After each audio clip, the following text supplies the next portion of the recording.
Армысыз құрметті көрермен, 31 мамыр Қазақстан тарихындағы ең қасіретті кезеңдердің бірі саяси қуғын-сүргін және ашаршылық құрбандарын еске алу күні. Бұл тек өткенге тағзым ететін дата ғана емес, тарихи әділеттілікті қалпына келтірудің, ұлт жадын жаңғыртудың маңызды сәті. Бүгінде президент бастамасымен құрылған саяси қуғын-сүргін құрбандарын толық ақтау жөніндегі мемлекеттік комиссия осы тарихи ақтаңдақтарды қайта қарап, архивтерді ашып, әділеттілікті қалпына келтіру бағытында ауқымды жұмыс жүргізді. Ендеше бүгін біз әділетті Қазақстан, арыстарды ақтау, ұлт жадын сақтау тақырыбында өткеннің сабағы, тарихи жадының маңызы және ұлт санасындағы әділет ұғымы туралы сөз қозғаймыз.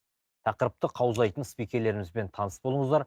Қазақстандық архившілер мен құжаттанушылар одағының төрағасы, Қазақстанның қызмет мемлекеттік қызметшілер кәсіподағының төрағасы, саяси репрессия құрбандарын ақтау жөніндегі мемлекеттік комиссияның жобалық офисінің мүшесі, құжаттанушы Жақыпов Мирболат Хабиұлы.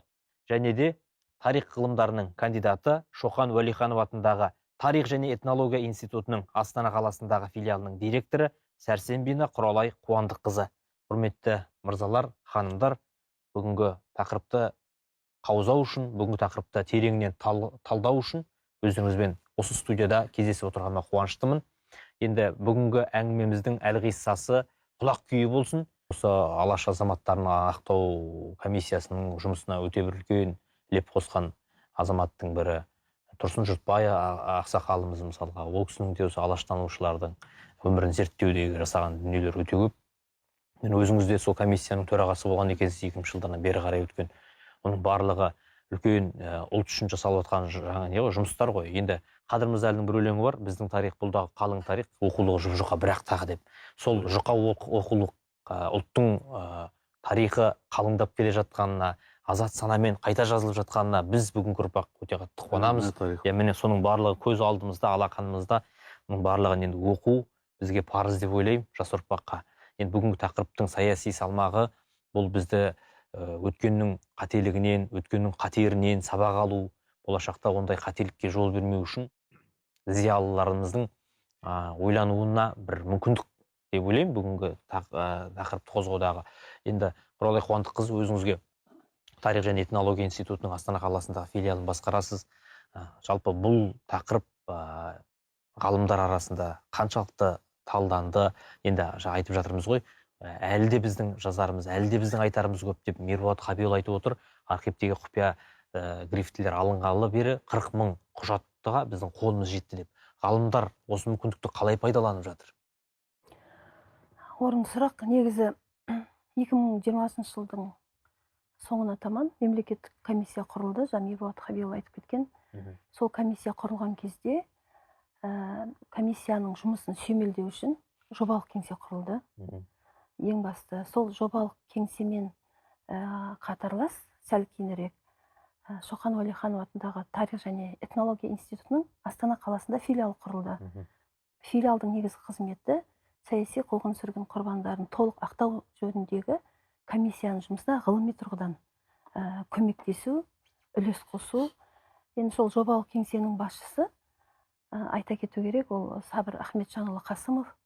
Ол 40 жылдай тәжірибесі бар. Осы ақтау мәселесінде, ақтау ісінде, қуғын-сүргін құрбандарын ақтау ісіне қатысты өзінің саналы ғұмырын арнап келе жатқан тұлға. Негізі 3 комиссияның мүшесі болған.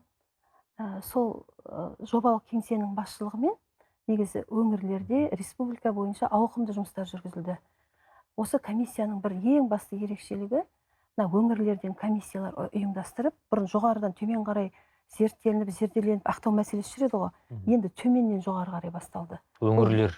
Ең ұтымды іс болды, ең оңтайлы.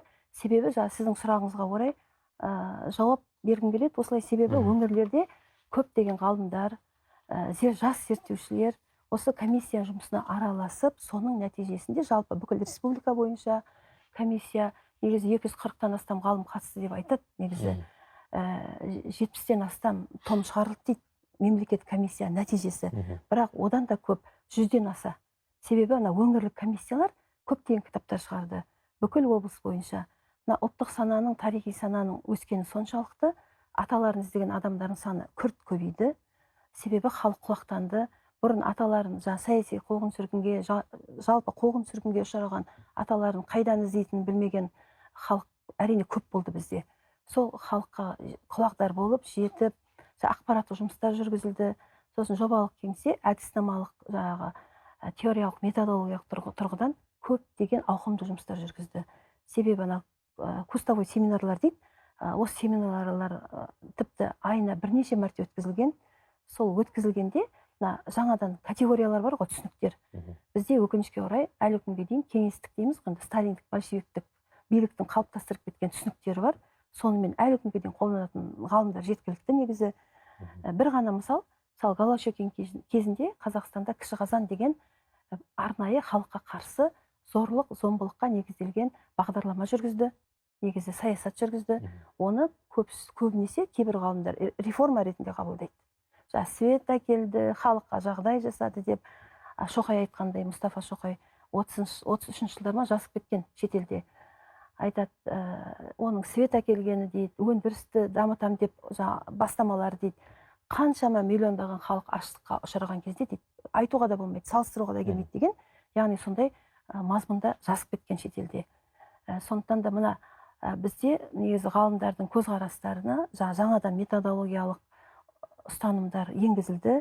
Сосын зерттеушілердің саны күрт өсті, жас зерттеушілер әсіресе кешеге дейін көптеген кітаптар шығып жатыр. Жергілікті жерлердегі қуғын-сүргін, әсіресе алаш зиялыларының жергілікті жерлерде ықпалы өте көп болды. Себебі комиссия жұмысының барысында деректерден көрдік, сталиндік большевиктік биліктің өкілдері барады ғой, жер-жерге, облыстарға, ауылдарға, аудандарға, округтер дейді ол кезде. Сонда олар алашты сұрайды екен. Ахмет Байтұрсыновты, Міржақыпты, мына кешеге дейін 27-28 жылға дейін соларды сұрайды екен. Олар кеңестің өкілдері айтады, саясат түсіндіріп жатса, большевиктердің саясатын, олар керісінше алашты сұрайды екен. Сонда олар ОГПУ-дың жазғандары бар жазбалары. Халықтың арасында алаштың ықпалы өте күшті дейді. Мүмкін біздің халықтың қатты репрессияға ұшырауы да ауқымды осы бір себептен болса керек. Сонда ғылыми тұрғыдан мына біздің комиссияның жұмыстары, енді біздің деп айтатын, біз жұмыс тобында болдым, мен өзім. Көрдік көзімізбен, жұмыс әлде де ғылыми тұрғыдан жалғасып жатыр, іргелі зерттеу. Сол комиссия жұмыс тоқтағанмен 2024 жылдың соңында саяси қуғын-сүргін құрбандарының негізгі санаттары және кіші санаттарын іргелі зерттеу және ақтау мәселелері деген сондай бір іргелі зерттеу үкіметтік бағдарлама бөлінді. Сол бойынша бізде ғалымдар қызмет етіп жатыр. Еңбектен Мирболат Хабилұлы бар, көптеген атақты заңгерлер бар, тарихшылар бар, философтар бар. Осы жұмыстар ғылыми түргіден жалғасын тап. Енді негізгі мақсат көптеген 100-ден аса кітаптар шықты ғой. Ол кітаптардың басым көпшілігі архив құжаттары мен естеліктер негізі. Солар ғылыми айналымға ену керек. Ең негізгі халыққа насихатталу керек. Мақсат негізгі біздің мемлекет, ұлттық мүдде, сосын ұлттық сананың биіктеуі. Осы сәтте осы орайда бір сұрақ қойғым келіп отыр. Жалпы осы жұмыстар басталғалы, мемлекеттік комиссия жұмысы басталғалы, қанша азамат реабилитациядан өтті? Мирболат Хабиұлы, қанша азаматтың жеке деректері анықталды? Енді арнайы сайт бар, e-memory деген сайт, қателеспесем, сол сайттың өзінде де біраз деректер бар екен. Сол азаматтарымыздың мысалға әртүрлі категория бар ғой. Мысалы, біреу бай молда болып кеткендері бар, біреу оққан-тоққан, біреу тағы да әртүрлі кеңес үкіметінің саясатына қарсы шыққан деген секілді. Біздің жақта мысалға Банда Аманғали, Құныскерей секілді азаматтар бар, бандатанған, сол кеңестің үкіметіне қарсы шығып, елді тонауға қарсы шыққан азаматтар бандатанған. Солар әйтеуір партизандық жолмен біраз жыл алысты, бірі шетелге кетті. Осындай дүниелер бар. Одан кейін мысалға кешегі екінші дүниежүзілік соғыстың кезінде тұтқынға түссе де сол жақта Шығыс Түркістан легионында болып, Қазақстан территориясы, оның ішінде Батыс Қазақстан, Атырау өңіріне диверсант болып түскен азаматтардың да деректері айтылып жатыр. Құмда табылған жаңағы үлкен пулеметтер, сандық толы ақша деген секілді мәліметтер, әйтеуір елдің аузында жүрген деректер. Сол секілді кеңес үкіметіне қарсы күрескен азаматтардың өзі бірнеше категорияға бөлінеді. Осы ақтау жұмыстары кезінде сол категорияларды біз анықтай алдық па? Қанша категорияға бөлдік? қалай келіп сол? Ол енді айтып жатыр көп жұмыс істелді де жатыр. Соның ішінде осы заңға кірмеген санаттар дейді, категория ғой, санаттарды зерттеп анықтады. Біздің комиссия мүшелері, сарапшылар, оны мен айтып кетейін. Мысалы, міне жаңа концепция құрылды ғой, бұл жұмыстың бастамасында. Сосын 2 эксклюзивті заң жобасы дайындалды осы материал бойынша. Сонда жаңа санаттар кімдер енгізілді? Шаруашылықтарда жаппай тәркілеу кезінде байлар, кулактар, жартылай феодалдар, орта шаруалар дейді, середняки дейді ғой. Шаруалар, олардың отбасы мүшелері. Екінші, шаруаларға қарсы күштеп ұйымдастыру, отырықшыландыру, седентаризация дейді ғой, оседание. Азық дайындау, заготовительный. Солар компанияның кезінде халық көтерілістер мен наразылықтарға қатысушылар, олар және отбасылары, көтерілістер көп болды ғой. 250 ба, сондай көтеріліс. 500-ден аса. 500-ден ба. Қазақстандық босқындар, мемлекеттік жазалау әрекеттерінің нәтижесінде зорлық-зомбылық шараларын және аштықтың кесірінен елдің сыртына ауып кеткендер, бұны айтқандай. Ол да бір кірді. Категория болды. Категорияға бұрын ол жоқ еді. Қазақстанға күштеп депортацияланған халықтар мен арнайы қоныстанушылар, спецпоселенец. Олар да міне жаңа санат. Вагон болып төкті. Қаншама халықтар келді. Ол да миллиондаған. Қазақстан аумағындағы мына ГУЛАГ лагеріндегі тұтқындар, олар да кіргізілді. Отбасылары мүшелері. Алжир білесіңдер. Белгілі. Қарағандыда, Жезқазғанда көп қойылды. Қазақстанның ГУЛАГ лагерлер болды ғой. Қазақстанның азаттығы, тәуелсіздігі, міне жаңа азаттығы, тәуелсіздігі мен аумақтық тұтастығы үшін күрес ерлік көрсеткендер. Ғалымдар, жазушылар, мәдениет қызметкерлері, ғылыми саяси көзқарастар үшін қуғынға ұшырағандар. Солар үлкен санат. Және тағы да 39-45 жылдар Германия, Финляндия, басқа Европалық елдердегі тұтқынға түскен қазақ әскерилер. Олар да кірді. Келгесін олар да қудаланды ғой. Әрине қудаланды. Біздің елдерде бар Ғабдуллин деген ақсақал болды. Олар пленнен келгенде оларға жариялады. Қайтыңдар, ештеңе болмайды, сізді бәрін нетеді, тимейміз дегендей. Келгесін бәрін отырғызды. Атып жасағандар болды. Және сосын міне дін қызметкерлерінің арасынан қуғын сүргендер. Он шақты жаңа санаттар қосылды. Жалпы 19 санат. Ауқымы кеңейген екен. Зерттеу, іздеу жұмыстары. Қаншама миллиондаған міне. Қаншама миллиондаған тағдырға қатысты ғой дүниесі аға. Шында да сөз басында өзіңіз айтып қалдыңыз, қазақ халқының жартысынан астамы сол осы қырғындардың кезінде опат болды деп. Шынымен де 6 миллион сол кездегі 20-шы жылдары, қателеспесем 6 миллион болған қазақтың саны енді қазір қаншаға есе өсеретін еді геометриялық прогрессия. Біздің үлкен демографиямызға да, зиялы қауымға да. Абай айтады ғой, единица болмаса не болады өңкейін өл деп. Сол секілді сүт бетіндегі қаймақтың бәрін сылып алып, атты, асты, ит жеккенге айдады. Енді әртүрлі деректер айтылады. Мысалға, Бауыржан Момышұлының бір естелігінде айтылады дейді.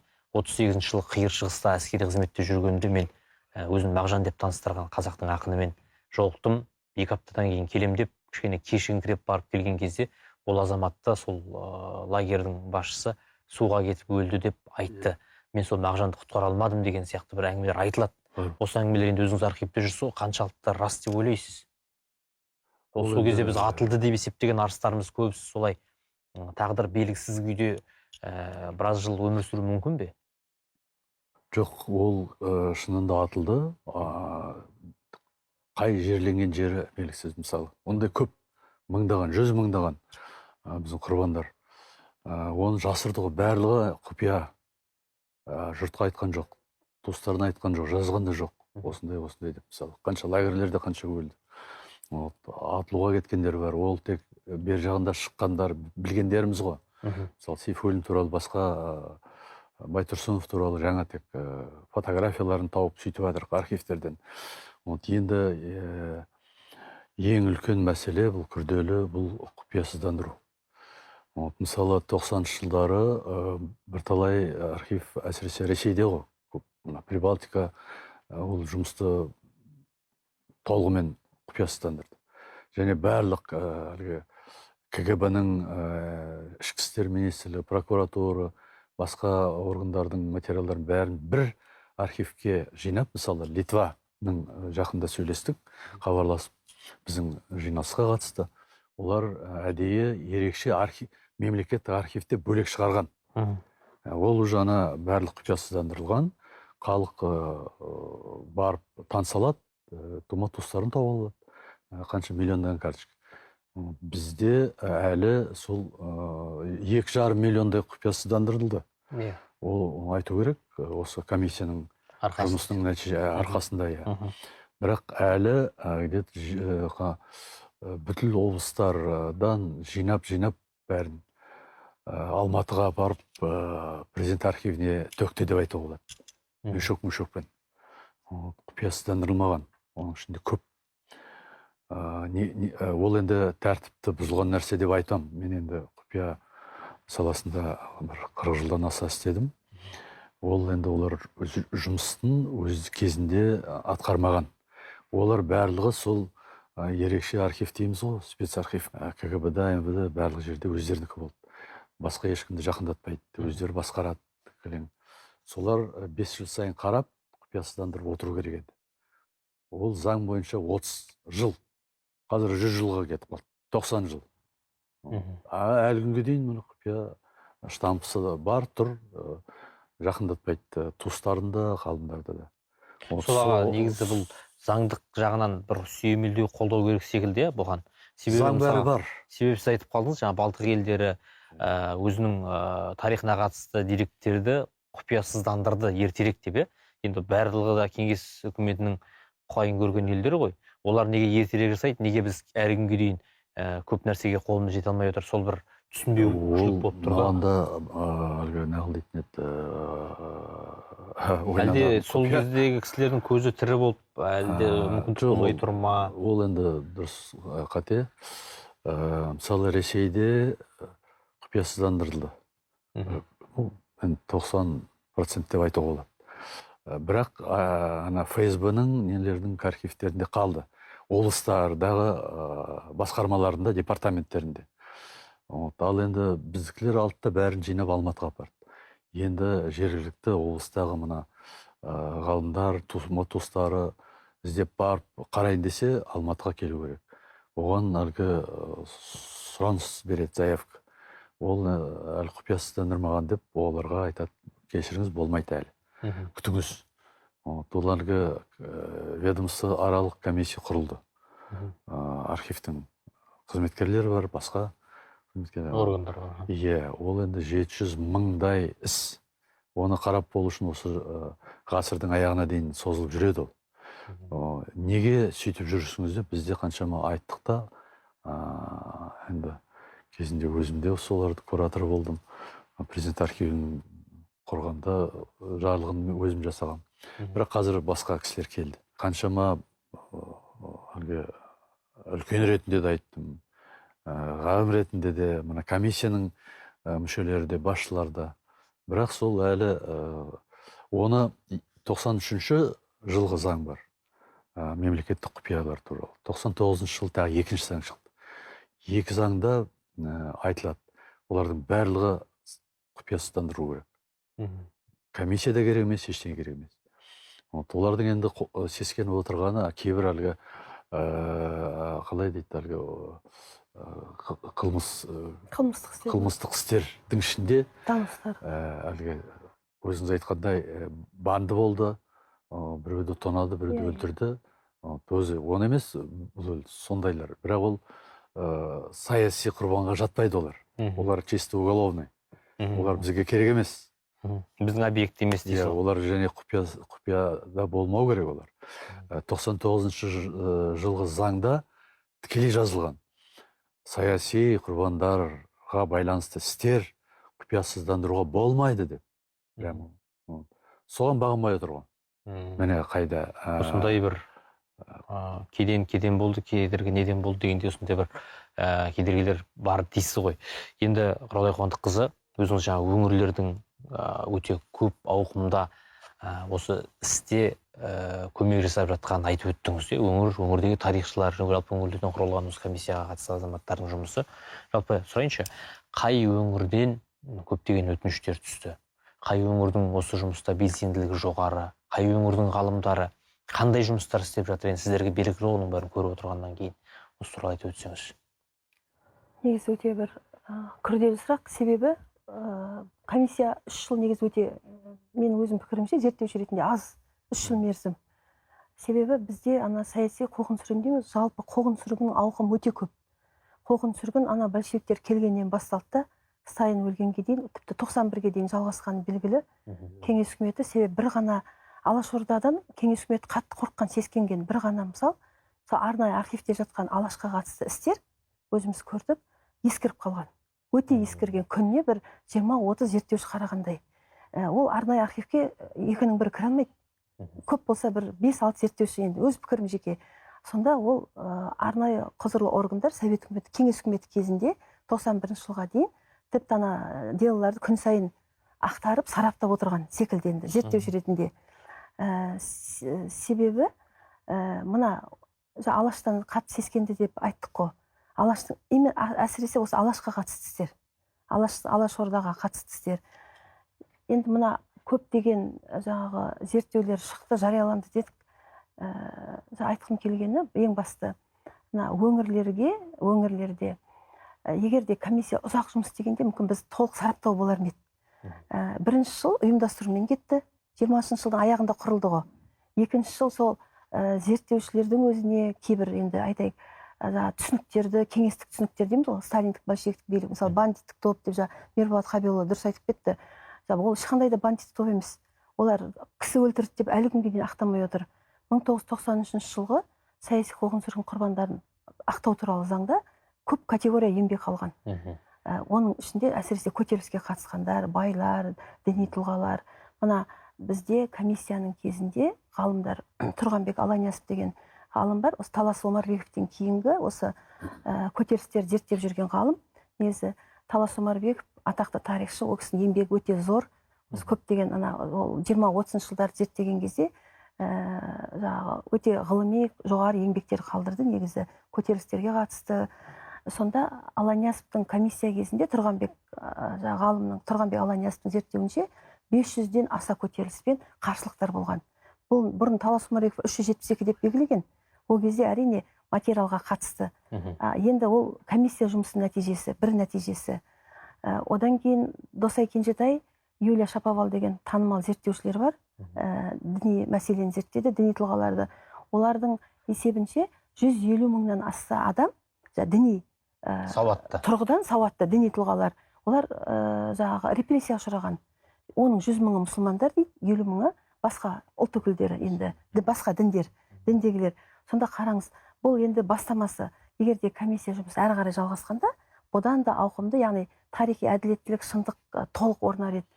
Себебі бұны өңірлерді салыстырған кезде кейбір өңірлер белсенді болды, кейбір өңірлер қазір менде айтуға менің ойым, мен айтқым келмейді, мысалы оңтүстік бөлінбес үшін. Негізі ұрып халыққа енді жетіп, енді түсініп жатқан кезде комиссия жабылып қалды да, кішкене тоқтап қалды. Бірақ әлі күнге дейін біздің жобалық кеңсеге хаттар көп келеді, аталарын іздеген. Ол хаттар бізге келеді, ақтауды сұрайды, тауып беруді сұрайды, аталары туралы деректер. Бір үйден тіпті 11 адамға дейін жоқ болып кеткен, көтеріліске қатысқан кісілер ғой. Бір үйде мысалы аталарыңызды іздейді, ақтап беріңдер деп келеді. Ол келетін кісілердің бізге келетіндер 75-80-ге келген кісілер. Айтады, біз сол көтеріліске қатысқан, жазықсыз атылып кеткен, айдалып кеткен, жоқ болып кеткен аталарымыздың дейді, көргендердің көзін көрдік дейді, мұңын естідік дейді. Олар тапсырып кетті бізге дейді, ақтаңдар, ақтап беріңдер дейді. Енді неге ақтамаймыз деп бізге сұрақ қояды. Сосын біз сол кісілердің хаттарына сүйеніп, президенттік архивке жазамыз, облыстық архивке жазамыз, органдардың архивтеріне бәріне жазып шығамыз. Бірақ бір факты, барлығына бірдей дерек жоқ деген жауап береді. Сонда ол кісілердің бәрі қайда кетті? Ешқайда кеткен жоқ, оның бәрі архивте жатыр ғой негізі. Мирболат Хабиұлы айтып кетті, құпиясыздандыру керек. Құпиясызданбаса, ол сол күйінше жата береді. Жарыққа шықпайды дейсің. Жарыққа шықпайды. Сондықтан да мына облыстар әркім бәрі шамасынша жұмыс жасады. Бірақ осы мемлекеттік комиссия біздің көптеген тың еңбектерді дүниеге келтіріп кетті, келіп жатыр негізі. Сосын жаңағы бір мәселе, көтеріліске қатысқандар дегенде көтерілістердің көпшілігі діни көтерілістер дейміз. Себебі кеңес үкіметі дейміз, кеңес үкіметі деп негізі қазіргі көзқарас бойынша айтуға болмайды. Себебі мемлекеттік комиссияның ғалымдары мен сарапшылары глоссарий дейміз ғой, сөздіктерді жасады, кітап шықты арнайы. Сол сөздіктерде мысалы большевиктік сталиндік билік деген анықтама берілді. Себебі ол ешқандай кеңесіп құрылған үкімет емес, ол кәдімгі бір топтың жаңағы билік тартып алуы. Мысалы Алашты жойды, үкіметті, халықтың мүддесін көздеген. Сонда ол жаңағы большевиктік сталиндік билік келіп, ол халықтың барын тартып алды. Қысқаша айтқанда, барын тартып алған кезде халық енді өмір сүрудің құқығынан айырды ғой. Адамның қарапайым өмір сүру құқығынан айырылды. Сонда олар бәрі көтеріліске шықты, халық басым көпшілігі. Оның ішінде діни тұлғалар болды. Жастары 75-80-ге келген кісілер көтерілістердің қасында тіпті басқарған да көтерілісті. Ойлаңыздар, сондай діни тұлғалар халықты рухани тұрғыдан жаңағы дамытып отырған көтеріліске шығу деген сөз, ол сонда ол халықтың ашынғанын көрсетеді. Себебі діни тұрғыдан қорылады. Енді барлық құқығын адамның аяққа басты. Шектеп тастады. Балаға дейін, әйелге дейін аяған жоқ. Сол кезде халық архивтерде бар, өз көзімізбен көрдік, аштан өлгенше соғысып өледі деген. Ашық жазған ОГПУ-дың сводкаларында. Ақыры келетін бір өлім. Енді Тәңірім өзі біледі, ажалымыз қайдан тұр деген сол баяғы бабаларымыздың сөзі ғой негізінен. Дұрыс айтасыз. Дұрыс айтасыз. Енді қараңыз, соны айтады, бандиттер дейді. Жаңағы совет үкіметіне қарсы шыққандар дейді. Олар енді мен юрист емеспін, бірақ құқықтық тұрғыдан қараған кезде олар өзінің правосын қорғап шыққандар. Олардың бәрі ақталу керек. Мемлекеттік комиссияның заңгер ғалымдары мен сарапшылары бір ерекшелігі құқықтық тұрғыдан, яғни большевиктік сталиндік биліктің конституциясы, бүкіл заңдар, акциялары адам құқығына қарсы екенін дәлелдеді. Біреуі адам құқығын қорғамайды. Сондықтан да мына осы саяси қуғын-сүргінге қатысты, жалпы қуғын-сүргінге қатысты іргелі тұрғыдан зерттейтін мәселелер өте көп. Ең басты ақтап, жаңағы ұрпақтарына аталарының ағадал есімдерін қайтару керек. Бұл ұрпақ алдындағы бәріміздің де шынымен де парызымыз. Енді осы орайда тағы бір сұрақ туып отыр аға. Мысалға біз ашаршылық деп жатырмыз, саяси қуғын-сүргін деп жатырмыз. Осы екеуін бөлек-бөлек қарастырамыз ба, әлде екеуі бір үлкен трагедияның тарихи жалғасы ма? Себебі ашаршылықта бірнеше рет болды, репрессияда бірнеше толқын өтті. Жүйелі жасалған дүние. Барлығы бір дағдарыс, барлығы бір саясат. Бана айтқандай, Сталиннің жеке билігін күшейту үшін сол істелген нәрсе. Ол енді кейде тарихшылар кездескенде айтатынымыз бар. Ленин әлі тірі болғанда сталинизм болмас еді деп. Мысалы, неге десең, Ленин ол біріншіден енді мына оған бір жағынан ризамыз. Ол мына Ермеков барғанда, басқа біздің тұлғалар барғанда, біздің жерімізді максимально енді былай бергізген жоқ, басқа. Сызып берді. О жағынан, сосын ол жаңа экономикалық саясат НЭП дейді ғой, соны шығарды 22-ші жылы.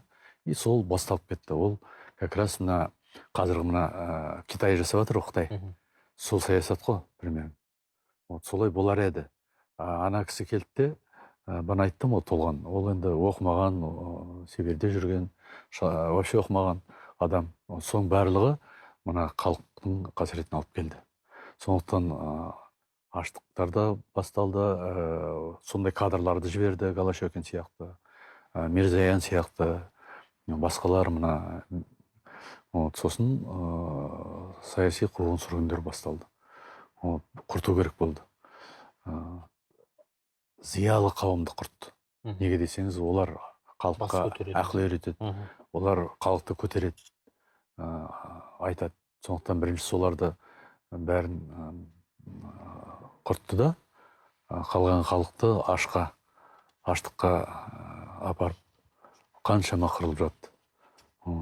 Басқа көрші елдерге қашып, көшелерде жататын. Масқара ғой. Сол. Ал енді аға, мысалға, екеуіңізге де бір ортақ сұрақ қойыншы, осы жасалған жұмыстардың қазір енді цифрландыру жылы, жасанды интеллект жылы деп жатырмыз ғой. Осы ақпарат қаншалықты цифрлық форматта қолжетімді іздеген адамға? Оны енді бірінші міне осылай кітап ретінде шығарды. Материал көп, ақпарат өте көп. Оны әрине цифрландыру керек.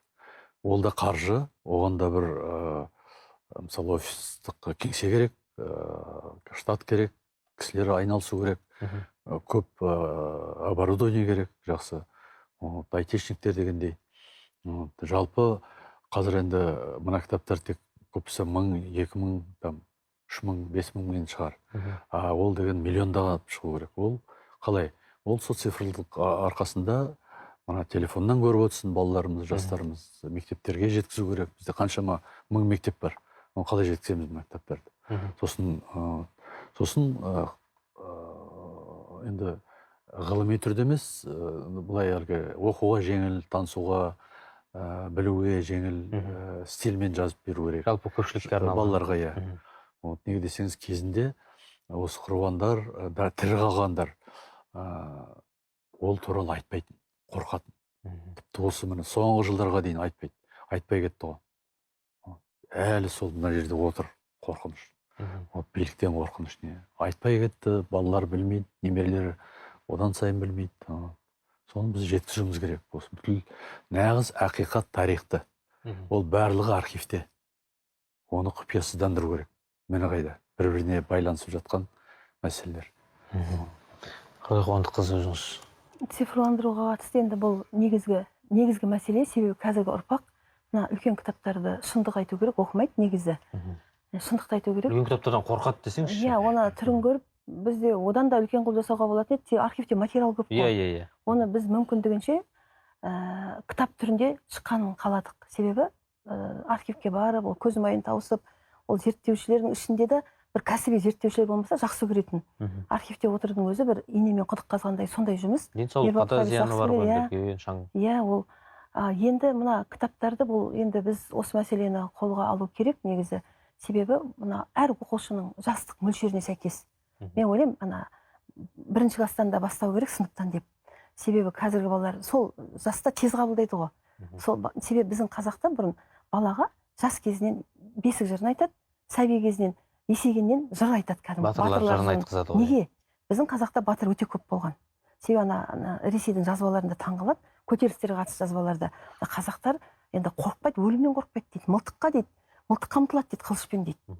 Сонда оның бәрі ана бала кездегі рухтың биіктігі. Ол бала кездегі ана Жүсіп балашағын айтады ғой, ана сүтімен берілген тәрбие дейді, ажал жеткенше ол адамның бойынан кетпейді дейді. Сондықтан да ана жас кезінен бастап енді цифрлық форматта, заман сондай ғой, цифрлық форматта балаларға қызықты етіп, сосын трагедияны бір ақылмен түсіндіретіндей қылып беру керек. Ана ашаршылықтың трагедиясын сол күйінше берсек, әрине ол бала ауыр болады. Сосын ол тарихты біздің тарихтан жалығып кетуі мүмкін. Қазір бізде айтады көзқарас. Тарих, біздің тарих, қасіретті тарих, қасіретін айта бермеу керек деген сияқты бір қоғамда сондай пікірлер де болады. Негізі ол қасірет емдеу керек. Ана психологтар атақты шетелде осы санадағы жаралар мәселесін біздің санамызда енді отарсыздандыру мәселесі тәуелсіздік алғаннан кейін қарқынды жүрген жоқ бізде, мүлдем жүрген жоқ деп өзім көзқарасым солай айтам.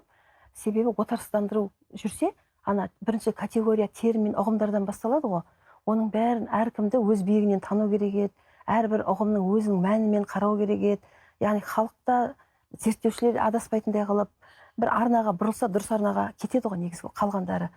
Сонда мына енді бізде мәселе көп, осы тарихи сананы бекіту үшін бізге ана қасіреттің бәрін, шындығын, әділетін айтып, ашып, барды бар, жоқты жоқ деп, ақты ақ, қараны қара деп, от сол кезде біз артқа қайта бұрыла бермейді. Артқа неге бұрыламыз? Бізге ана келген хаттардан көрінеді, біздің жобалық кеңсе адам өте көп келеді. Әрқайсысын адам біз тыңдап, мұқият бәрін отырамыз жобалық кеңседе. Себебі ол ішіндегі өздерінің қасіретін айтады. Сосын документ іздейді, жаңағыдай атасын іздейді, сол сандалып жүреді, бірнеше архивке барады, жауап таба алмайды. Сонда халық ол енді өзінің ұрпағына да айтып кетеді оны. Мысалы, үлкендер жастарына айтып кетеді. Сонда біздің халық әйтеуір бір іздеумен өтеді өмірі. Репрессия ұшырағандар. Ол үлкен негізі біздің ұлттық санадағы үлкен қауіп и жара.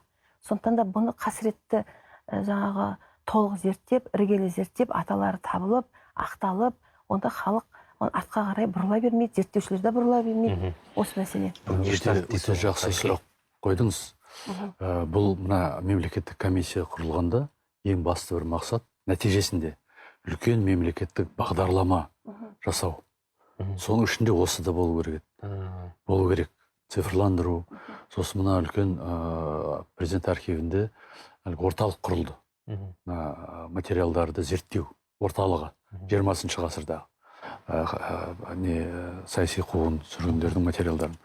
Ол орталық енді менің жеке пікірім онда болмау керек. Президент архивінде болмау керек. Ол бөлек болу керек. Мына басқа елдердегі сияқты бөлек орталық болу керек. Архив статусы болу керек ода. Және ол енді орталық жерде болу керек. Астанада мысалы осында болу керек. Барлық жерге жақын. Зерттеулер ашылу керек, барлығы құпиясыздандыру, бір шешіммен құпиясыздандыру.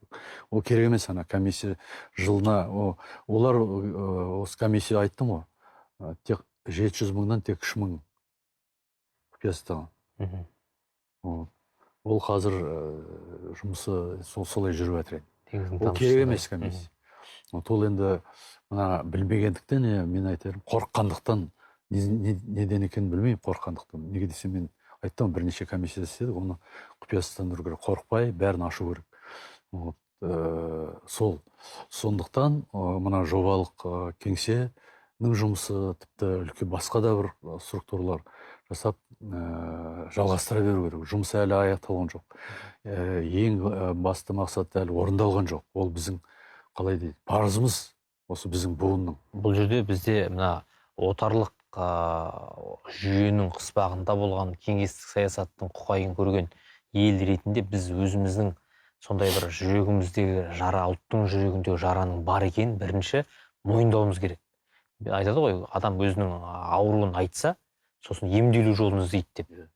Ауруыңды жасырғанмен өлім әшкерелейді дейді. Сол секілді біз бірінші өзіміздің жаңағы 200 жылға жуық патшалық Ресейдің, одан кейін 70 жылдай кеңес үкіметінің қол астында болып әбден руханиятымыздың езілгенін өзіміз бірінші мойындауымыз керек та.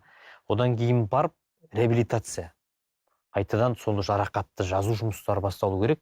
Сол кезде біз артқа алаңдамай, тарихымыз сол кезде түгенделіп, біз алға қарай қарайтын, алға қарай қадам басатын ұлтқа айналамыз деп ойлаймын. Себебі бұл мәселе бәрібір ұлттың бойында, ұлттың жүрегінде зіл болып жатыр.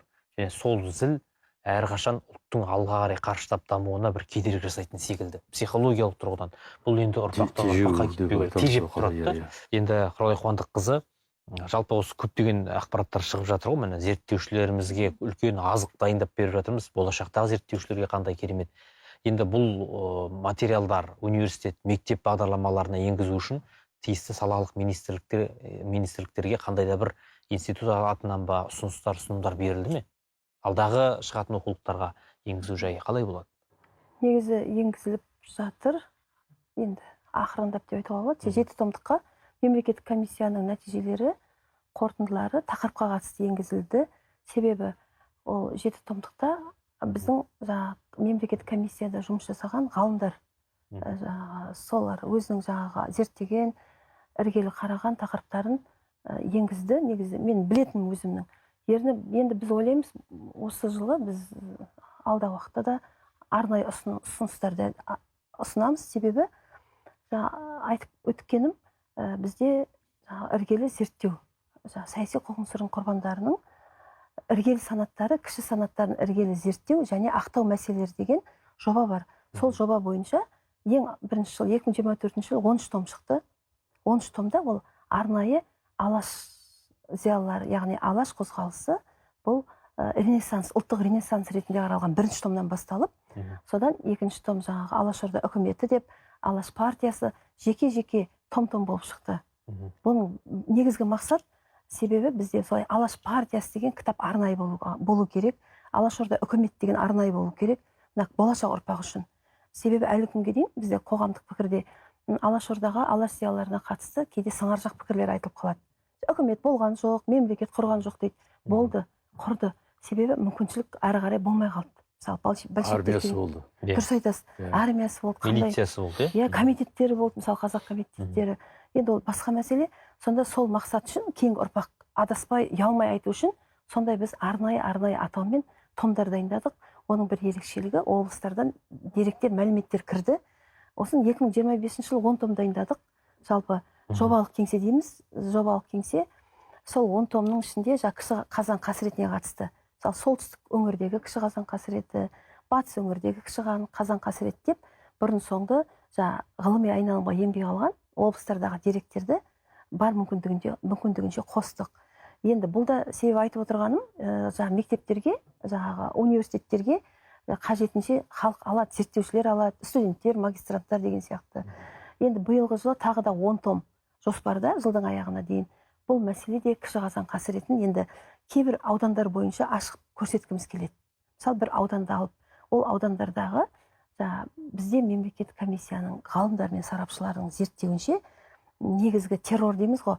Бұрын бізде 1937-38 жылда айтатын жаппай террор, халықтың қырылғаны деп. Негізі біздің ғалымдар мен сарапшылардың пікірінше мемлекеттік комиссияның қорытындысында негізгі террор Голощекин келген кезде кіші қазан деп бастады ғой халыққа қарсы бағдарламасын. 28 жылдан. Иә, дұрыс айтасыз, 28 жыл конфискация жаппай тәркілеп тартып алған кезде сол халық қырылды енді. Әлі күнге дейін ашаршылық құрбандарының санын біз нақты айта алмаймыз. Әртүрлі айтылады. Тіпті шетелдіктер келіп зерттеп беріп жатыр. Кейде ұлттық намысқа кішкене тиеді. Өзіміздің қырылған құрбандарды өзіміз толық зерттемей, шетелдіктер бізге зерттеп беріп жатыр. Шетелдіктердің жаңа методологиясын пайдалану керек, бірақ негізгі проблеманы жақсы білетін, архивті жақсы білетін біздің зерттеушілер. Себебі ата-бабасынан естігені бар, өзінің көргені бар, өзінің психологиясын халқының жақсы біледі деген сияқты. Сонда осындай бір томдар жоспарланып отыр. Енді осы томдар шыққаннан кейін толық арнайы біз ұсыныстар, ғылыми жұмыс аяқталады биыл іргелі. Сонда біз арнайы ұсыныстарды арнайы дайындайтын боламыз. Енді Сәдуақас Қажы Ғылманидың ұрпағы Үкітай әжемізбен екі хабар жасаған едім кезінде қазақ радиосында жүрген кезде. Сол кезде мен түсіндім, бұл діни қайраткерлердің қудалануы, шетелге асуына себеп болуы. Сол секілді өзіңіз жаңа сөз басында айтып кеттіңіз ғой, кейін шыққан заң бойынша мынау қуғын-сүргін құрбандарының категориясын кеңейттік деп. 10-нан астам категория қосылған екен. Бұның барлығы бір жағынан біздің ұрпақ жоғалтқан тарихи деректер толықтыруға үлкен мүмкіндік береді. Және де шетел ауып кеткен қаншама қандасымыз, қаншама көш бар мысалға. Қазір енді алды келіп жатыр. Осы қандастарымыздың тарихын қазақтың тарихынан бөліп қарауға болмайды. Бізде қазір Қазақстан тарихы деп оқытылады, бірақ шетелдегі шекараның ар жағындағы қазақтың тарихы оқытылмайды. Ол жоқтың қасы. Бірақ ол қазақтың тарихы ғой. Сондықтан шекараның сызығы екі елдің басшысының келісімімен болған жағдайдың өзінде қазақтың тарихын біз неге екіге бөлеміз? Яғни Қазақстан тарихы, қазақ тарихы оқытылу керек. Жаңа Құралай Қуандық қыз айтып отыр, Алаш тарихы. Бұны да ұрпақ білу керек. Алаш партиясының, Алаш қозғалысының бағдарламасы. Енді бізде бір Алаш десе, қорқыныш, бір орын алып қоятын секілді бір ондай нәрселер бар, болып жатыр. Бірақ дегенмен де біз ұлттың жадын жаңғырту үшін осындай дүниелерге батыл қадам жасауымыз керек деп ойлаймын. Одан кейін енді мынау болып жатқан оқиғалар, саяси қуғын-сүргін, ашаршылық құрбандарының күні деп, еске алу күні деп жатырмыз ғой. Жалпы осыдан қазақ қандай сабақ алды, біз болашаққа нені алып баруымыз керек осы оқиғалардан кейін? Осы сұрақпен бүгінгі хабарымызды, бүгінгі подкастымызды тәмамдасақ. Мирболат Қабиұлы, өзіңізден бастайықшы. Өте маңызды ойлар. Біріншіден мен айтқан санаттар ол әлгі заңға кірген жоқ. Тек заң жобасына ұсынылып отыр. Комиссияның мүшелері, сарапшылар, барлық ғалымдар. 93 жыл ғой. Содан кейін тағы екі заң бана айтқандай. Біреуі заңды ақтау құрбандарды, екінші саяси ақтау. Үшінші мына босқындар туралы. Үш заң парламент қабылдау керек. Енді қазір құрылтайға бәлкім кетер. Бірақ заңдар дайын. Үшінші заңды да бітірдік ғой. Дайын. Міне, ол өте шынында енді заңды ақтау ол түсінікті, саяси ақтау айттық. Енді мына босқындар елден кеткен. Кетуге мәжбүр болды. Мәжбүр болған енді. Қашып репрессиядан, аштықтан Вот оның қаншама проценті жол бойы өлді.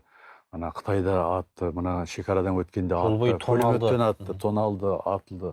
Аштан, салқын, суықтан ауырып, вот ана Қытайдан Индияға, Индиядан Пакистан, Афганистан, Иран, ары қарай Түркия әйтеуір қабылдап, жер беріп, үй Анау беріп, Америкаға дейін барған көмектесіп, оқиғалар болған. ол да бар.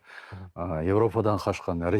Мысалы, менің туыстарым жайықтың ар жағына, қалмақ қырына қашқандар бар. Қырдала ғой. Онда ешкім іздемейді, етпейді.